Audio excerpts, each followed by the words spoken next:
kind of given me this perspective of just, how much we've changed and grown and how young we were when we started this and just how amazing it all is. So, congratulations on 20 years of Mayday Parade. What, in your words, would be the biggest highlights and accomplishments so far? Oh gosh. Well, first of all, thank you. I appreciate it. It means a whole lot, and a whole lot to still be here doing this. And I don't know. It's tough to say. The problem is that there's so many, that it's hard to, pick a handful, I guess. But I think for us, the Warp Tour has meant so much to our band from the very beginning, and I think has a lot to do with the success that we've had.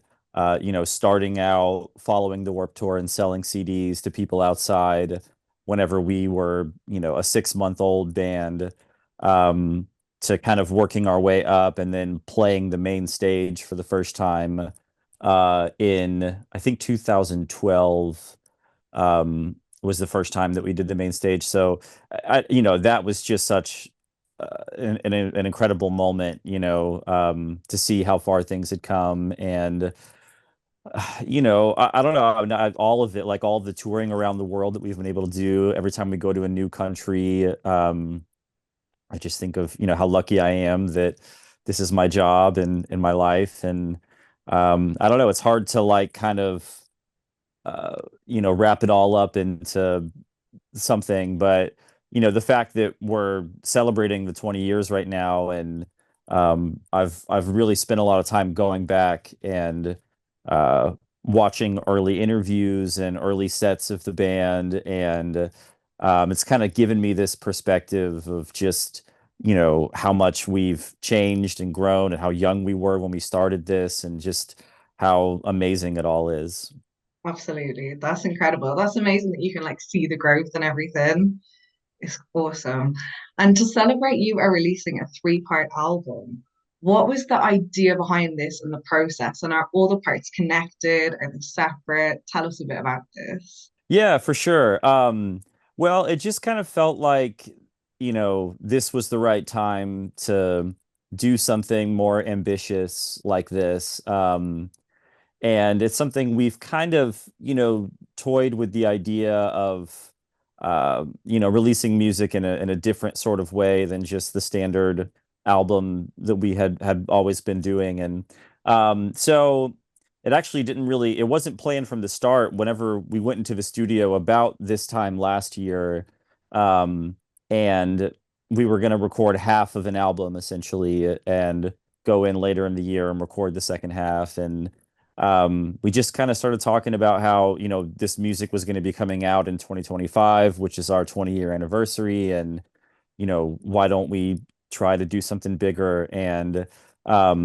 it just kind of came together nicely. And it also meant that, body of work that we were recording, those 7 or 8 songs, instead of kind of mixing that together with the second half, that would just be a collection of work. And, that's part one. That's sweet. Um, I don't know. It all just kind of felt right. And then we recorded the second part early this year, and then we haven't recorded part three yet. Um, but it's tough to say. I think on one hand there is kind of a theme and a goal towards, making each release both kind of stand out on their own as well as feel, cohesive part of this whole release. Um, but it's also just kind of like we come in and we pick the best songs that we have. And so, there's a little bit of like steering the ship towards a goal, but at the end of the day, we don't lean too heavily into that and just try to record the best songs that we can. And for me, it seems like nostalgia is kind of the big theme of this release. The music all feels nostalgic to me. Um, and I feel like maybe that's just inevitable after so many years doing this, and at this point in our band where I feel like we're all a bit reflective right now about, all the highs and lows and everything that we've been through. And Sweet is set for release on the 18th of April, and I'm so excited for the fans to hear it. What, in your words, would you say fans can expect from the album, and what is the inspiration behind it? Yeah, for sure. I feel like it's been our goal for kind of a while, and hopefully we've refined this process, but it's always been kind of the goal to both, identify and take what is good about our band, like what do we do well, identify that and kind of, make that the core and then try to build upon that and not to get too comfortable and to feel like we're always just repeating the same steps and making the exact same kind of music. So it's kind of, how can we build upon our core sound and to me, I feel like this release does that really well. And By the Way has been out for a little while, but I think that song's a great example of something that both feels like a Mayday Parade song, but also feels like something we've never done before to me.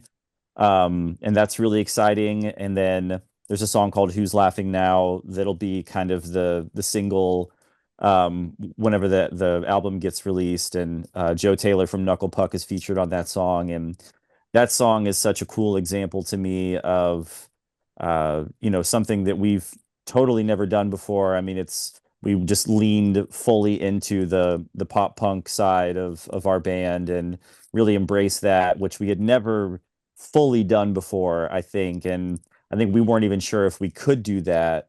And we tracked that song and I love the way it turned out. And it's like so cool that we're still learning things about our band, like, oh, we can do this, this far into it. But other than that, I think it's just a pretty well-rounded album. There's a good amount of energy and intensity and fun, and there's a obviously going to be some sadness in there and some softer, more um, you know, uh, mellower sounds. And yeah, we just kind of try to give a little bit of everything we can.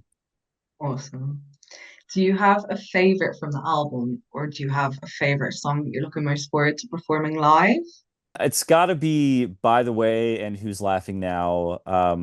Those two, I think, are my favorites, and I'm so excited. We'd never played either of those live before, and we'll be doing them on the upcoming tour. And I am like gives me chills to think about. I'm so excited to play them and see how it goes over live.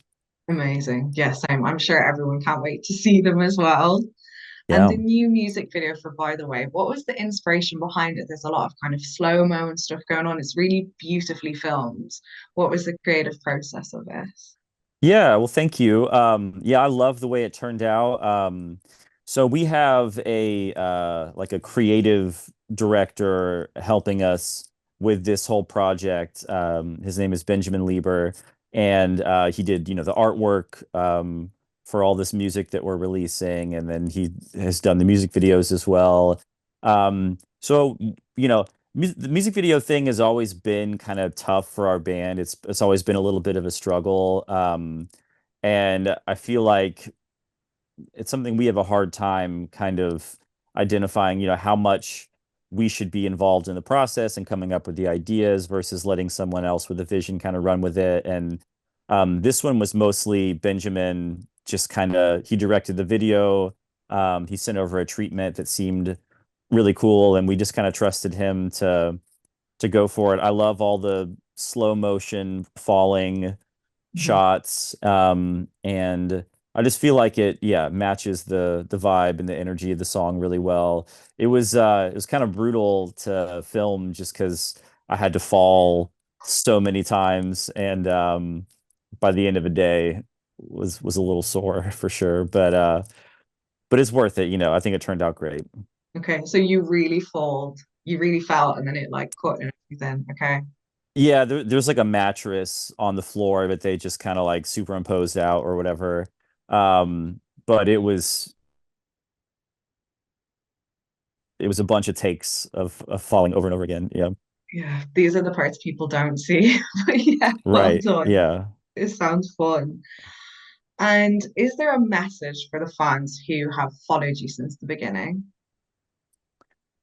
It's hard to put into words, but I feel like I always try to be appreciative and grateful, but I think now more than ever, just because of, what we're all feeling about this 20-year mark and the way we've kind of stopped and looked back at all of it in a way that we had never done before.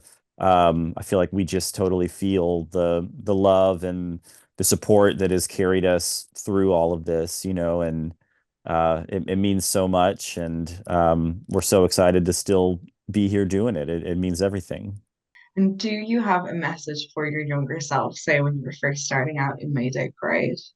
I don't know. It's tough because I feel like there are things I would say and maybe like advice I would give, but I also feel like um, we learned the lessons that we've learned by going through the experiences, and um, so it's kind of tough. But I think the overall message would be just, you know, this band, this project started because the group of us, had this vision and this idea, and we always have to be in charge of that, I guess. Like, there are points along the way where you feel like, oh, now we're on this label or like these guys, they got it, like they know what they're doing,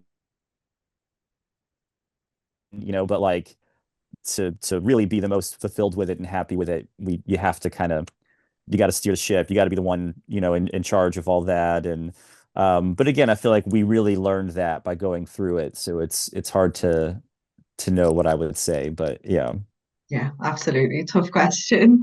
And tell us yeah. about your upcoming tour and festival seasons and any kind of future plans for Mayday Parade.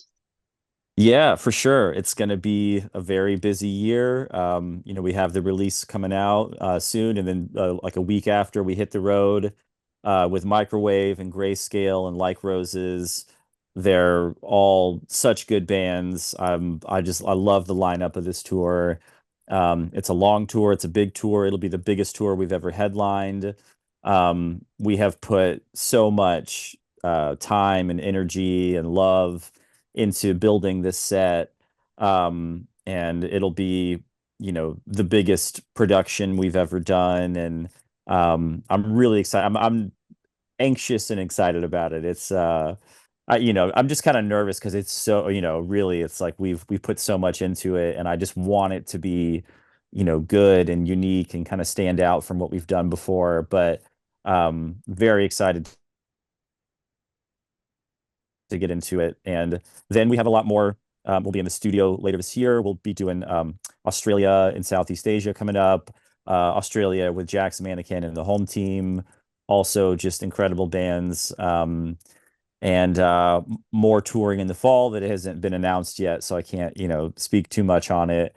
But yeah, it's going to be a busy year. Obviously, we don't know the exact plan for part two, but that'll be coming out this year as well.